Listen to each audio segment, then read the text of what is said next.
요즘 새벽에 누가복음 강해를 하고 있는데 누가복음 5장의 말씀이 참 은혜가 되었어요. 그래서 지난번에 말씀에 의지하여 중점적으로 설교했는데 오늘은 만선보다 귀한 고백이라 이런 제목으로 다시 은혜를 나누고자 합니다.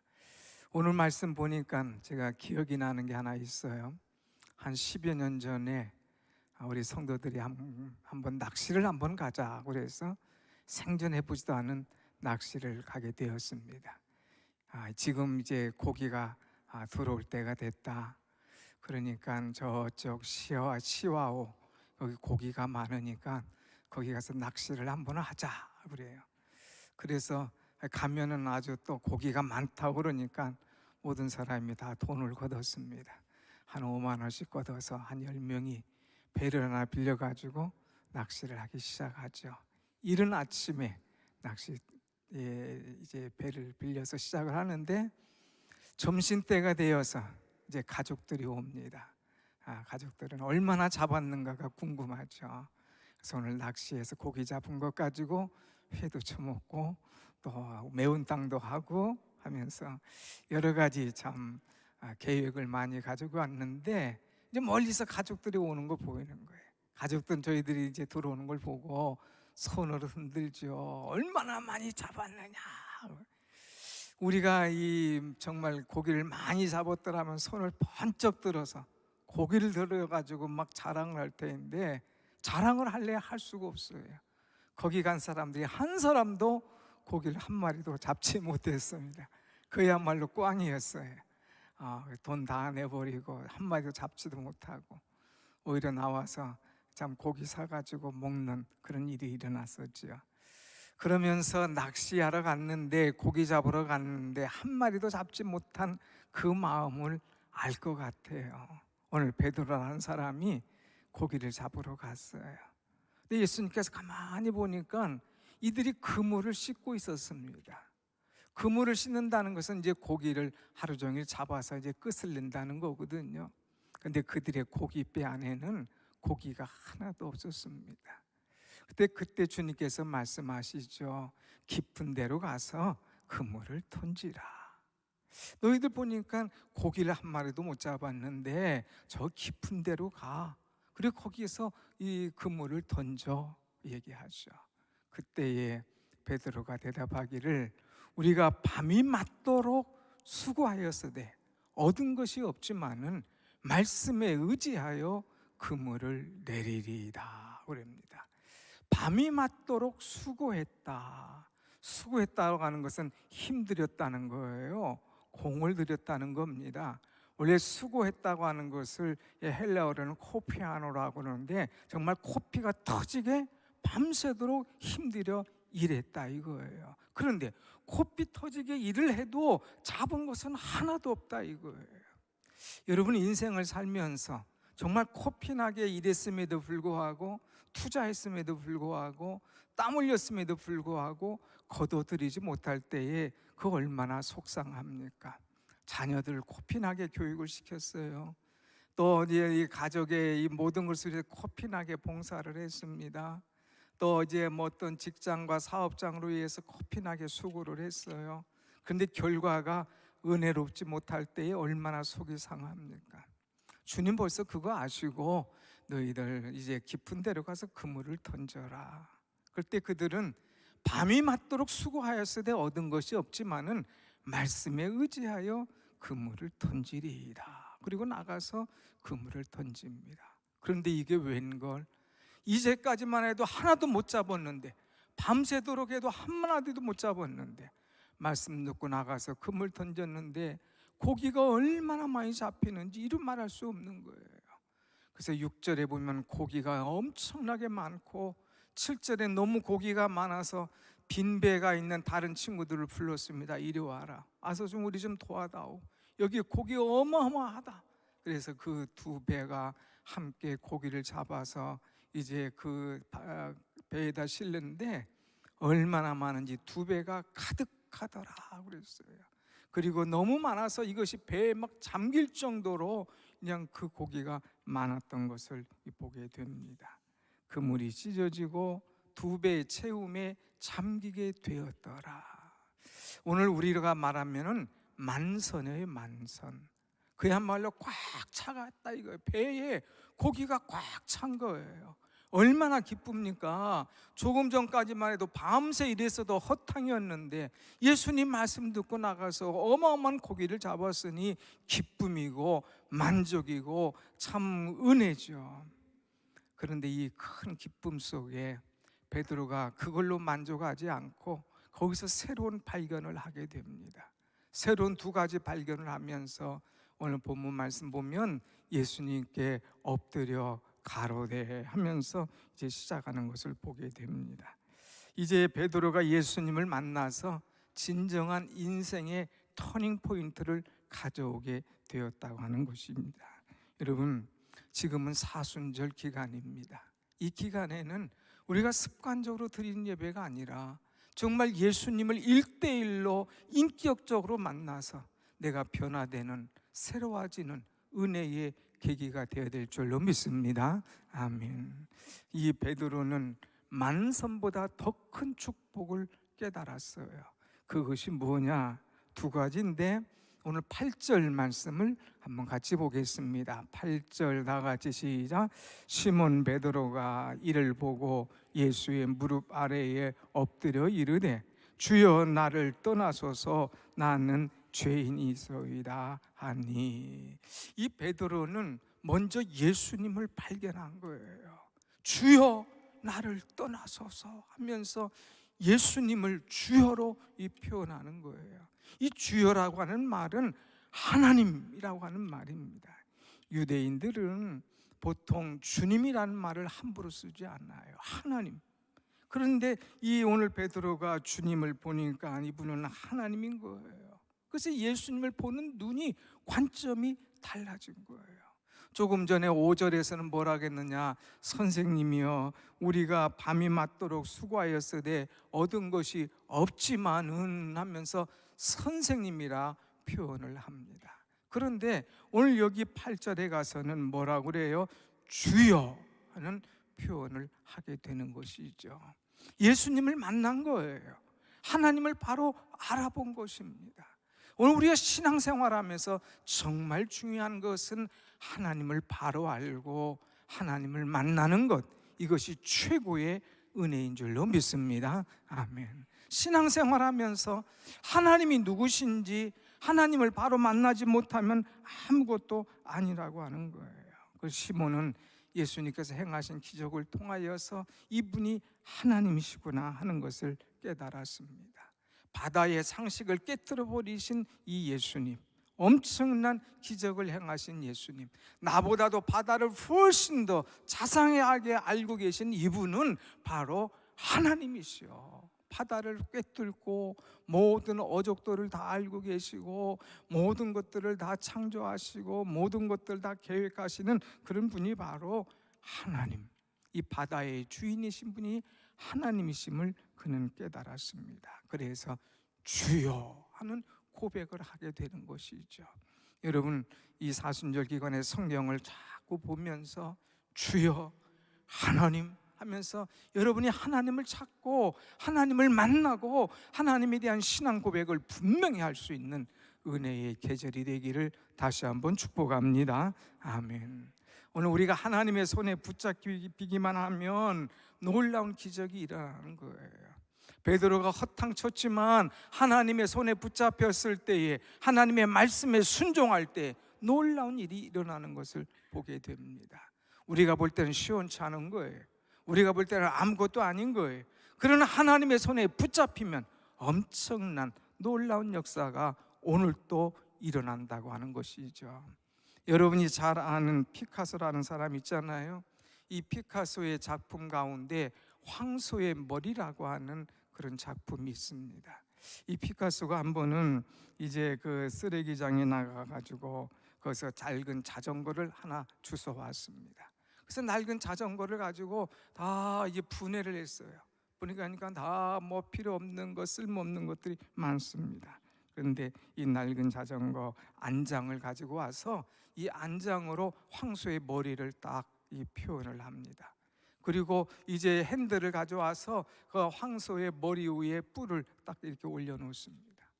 그래서 저기에 보니까 황소의 머리가 된 거예요. 쓸모없는 자전거, 버린 자전거인데 황소의 머리가 되었어요.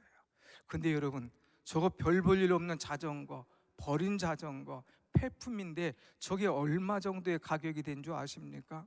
저게 그 다음 보면 놀라운 가격이에요.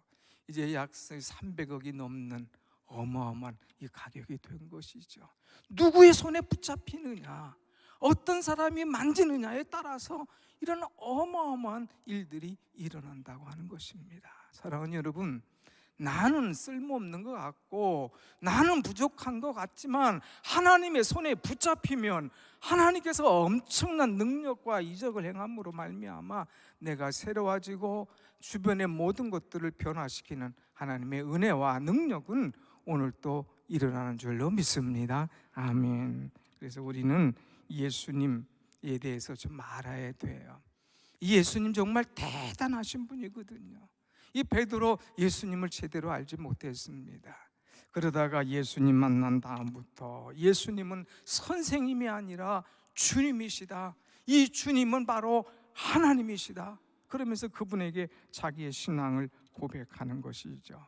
그래서 그는 만선, 이것이 만족한 것이 아니라 만선보다 더 귀한 것이 예수님이다 하는 것을 알고 예수님 앞에 신앙을 고백하는, 주여 나를 떠나소서 하나님 하면서 고백하는 그런 모습을 볼 수가 있죠. 여러분, 이제 만선보다 귀한 고백, 주여 하는 고백, 하나님을 찾는, 하나님을 아는 사람이 되어야 돼요. 두 번째는 보면 이 베드로는 어떤 것을 발견했느냐. 여러분 8절을 한번 다 같이 봅니다. 8절 시작. 시몬 베드로가 이를 보고 예수의 무릎 아래에 엎드려 이르되 주여 나를 떠나소서 나는 죄인이로소이다 하니, 나는 죄인입니다, 나를 떠나시옵소서, 나는 죄로 물든 존재입니다 하는 거예요. 하나님을 딱 발견하고 나니까 그 하나님 속에서 자기의 연약함과 자기의 죄악을 깨닫게 되더라고 하는 거예요. 그래서 하나님 나를 떠나시옵소서, 나는 죄인입니다, 죄인입니다. 깊은 물속 이 바다 전체를 아시는 하나님께서 나의 속을 모르실 리가 없다는 것을 알았어요. 그래서 하나님 앞에 내 알을 볼 때에 나는 죄인인 것밖에 아닙니다. 주여 나를 떠나소서, 나는 죄인입니다. 전능하신 하나님 앞에서 나는 아무것도 아님을 고백하는 그런 모습이죠. 여러분, 오늘 우리는 세상 사람들은 세상이 변하지 않는다고 얘기합니다. 그렇게 세월이 바뀌어도 안 변한다고 얘기하죠. 그런데 중요한 것은 내가 변해야 된다고 하는 것입니다.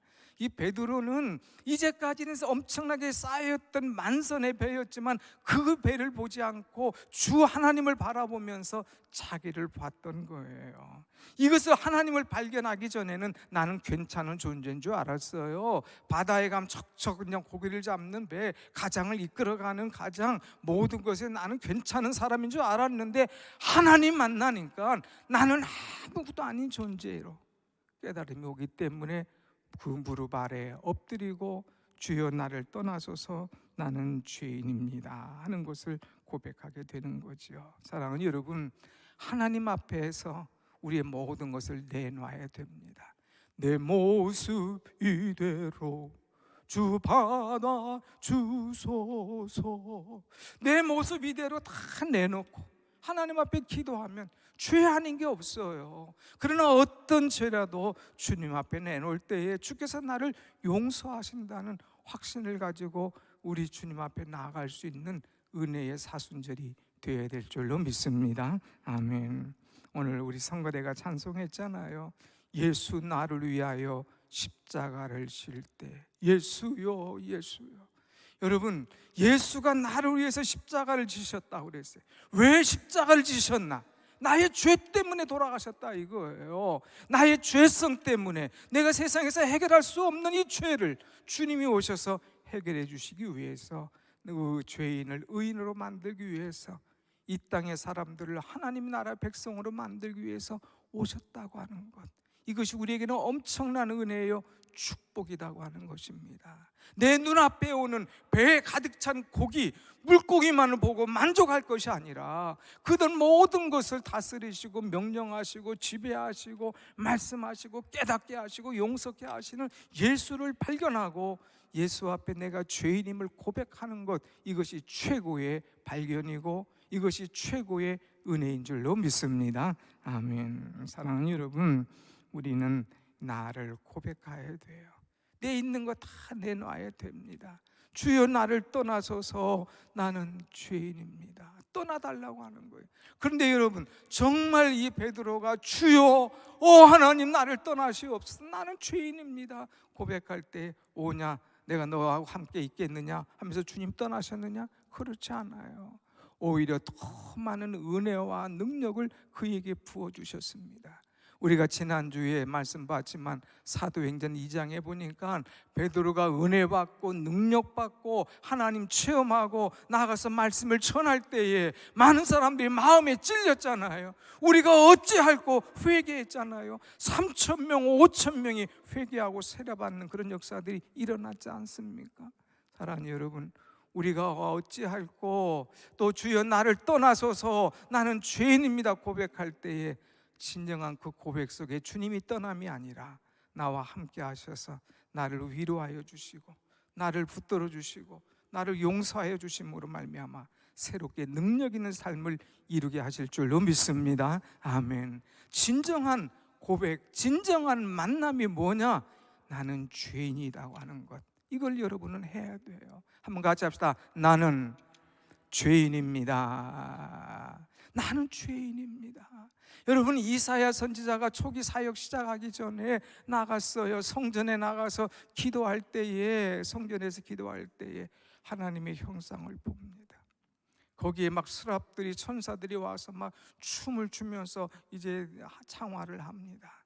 그때에 이제 이사야가 고백합니다. 화로다, 내가 망하게 되었도다. 내가 하나님을 배웠으니 나는 이제 죽는구나 하면서 뭐 어쩔 줄을 몰라요. 그때에 스랍 한 사람, 천사가 거기에 있는 불타는 것 하나 집어가지고 와서 이제 이사야의 입을 대줍니다.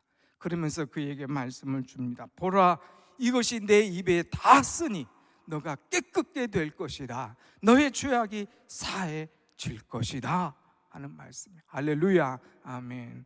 그래서 내 죄가 사해지심으로 말미암아 그때부터 이사야가 능력 있는 하나님의 말씀을 전하기 시작합니다. 누가 우리를 위하여 갈고 말씀할 때 주여요, 죄가 여기 있나이다.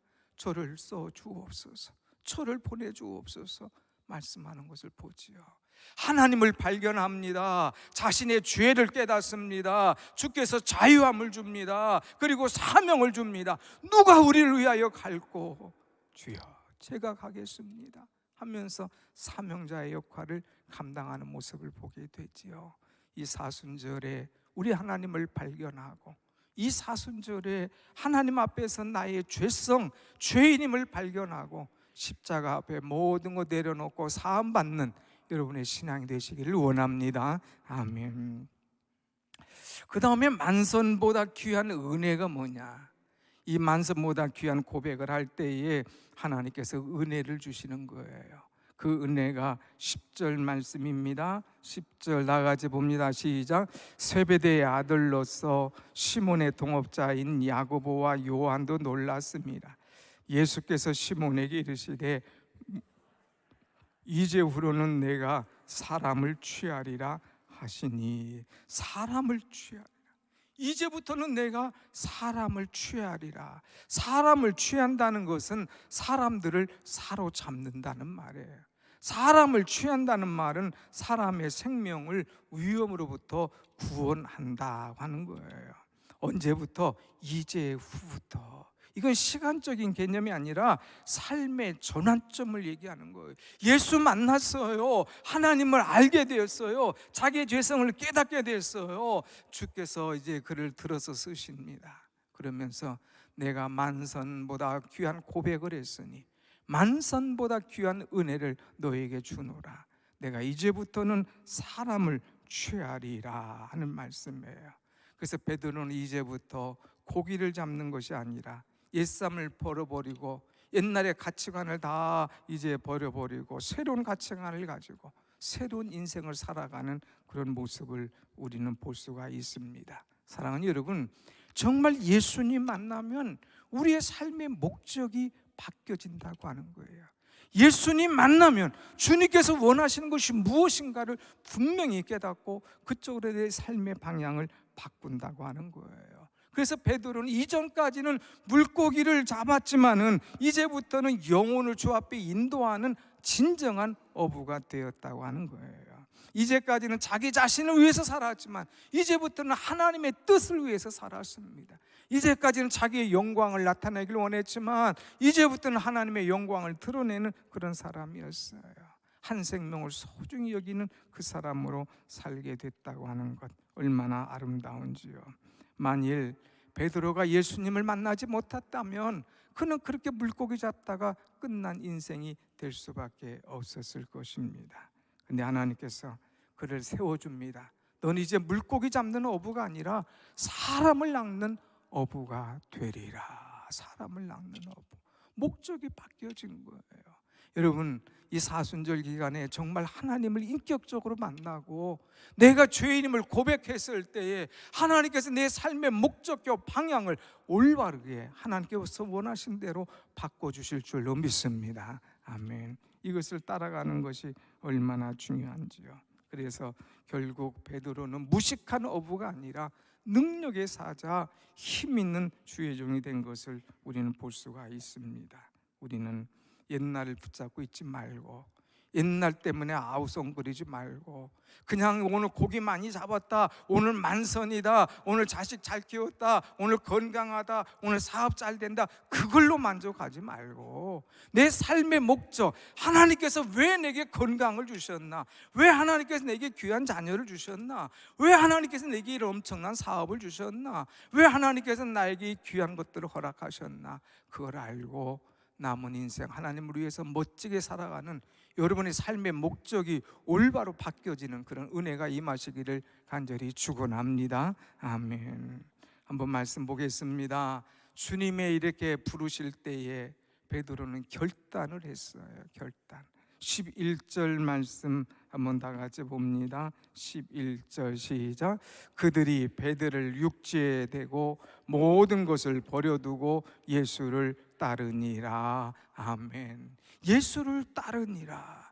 예수를 따른다, 이 말은 무슨 말이냐? 적극적으로 쫓아간다는 거예요. 마지못해 가는 게 아니에요. 뒤에서 그냥 한참 멀찍이 떨어져서 가는 게 아니에요. 적극적으로 주님 붙잡고 나가는 거예요. 만선보다 하나님의 아들이신 예수 그리스도, 그분을 발견했기 때문에 그분을 위해서 힘있게 나가는 거예요. 이제 내가 더 중요한 것과 덜 중요한 것이 무엇인 줄 알았어요. 이전에는 만선, 어마어마한 고기가 그것만 봐도 배부르고 만족했어요. 힘이 났어요. 이제 그게 아니라 그건 아무것도 아니에요. 예수님 발견하고 나니까, 하나님 앞에서 나의 모습을 발견하고 나니까 내가 지금 하나님 앞에 이렇게 사는 거, 이거 자체가 은혜인 줄 깨닫고 늘 감사하며 하나님 앞에 늘 힘있게 살아가는 그런 모습을 우리는 볼 수가 있습니다. 사랑하는 여러분, 우리는 무엇이 중요한가를 알아야 돼요. 물고기가 정말 중요한 것이냐? 우리가 그것 때문에 애지중지한다면 우린 신앙인이 아니죠. 우리 요나서에 보면 요나도 박농풀을 중요히 여겼지 않습니까? 여기 사람들도 물고기를 중요시 여기지 않습니까? 그런데 베드로는 그거 중요시 여기지 않았어요. 하나님을 중요시 여겼습니다. 만선보다 귀한 신앙의 고백을 통하여서 주께서 원하시는 그 뜻을 알고 그 일을 위해서 힘있게 나갔다고 하는 것이죠. 가능하다면 여러분은 뭐 직장에 나가서 열심히 하고 또 학교에 나가서 열심히 공부하고 또 사업장에 나가서 열심히 벌고 아무튼 물고기를 많이 잡는 것 중요합니다. 그러나 중요한 것은 그것에 목숨 걸지 마라 이거예요. 하나님께서 주신 물고기를 가지고 어떻게 하나님을 위해서 아름답게 사용할 것인가, 그 삶의 목적, 삶의 방향을 우리는 분명히 잡아가야 된다고 하는 것입니다. 물고기 잡기 위해서 내 신앙을 잃어버린다, 물고기 잡기 위해서 관계를 흐릿하게 한다, 물고기 잡기 위해다가 애쓰다 보니까 내 건강을 잃어버린다, 이거 아무것도 아니에요. 만선보다 귀한 고백, 물고기보다 더 귀한 것 하나님, 그것보다 더 귀한 것 하나님 앞에 내가 죄인임을 깨닫고 주여 나를 떠나소서 내가 죄인입니다, 이 고백했던 베드로의 고백이 오늘 우리의 고백이 되어서 주님 앞에 은혜로 살아가는 우리 모두가 되기를 간절히 원합니다. 아멘. 사랑하는 여러분, 만선보다 더 큰 은혜는 소명이에요. 하나님께서 왜 나를 부르셨나? 왜 하나님께서 고기 잡는 나를 세우셨나? 왜 하나님께서 여기서 나를 하나님을 만나게 하셨는가? 왜 내가 하나님을 1대1로 만나서 인격적인 변화를 가져오게 됐는가?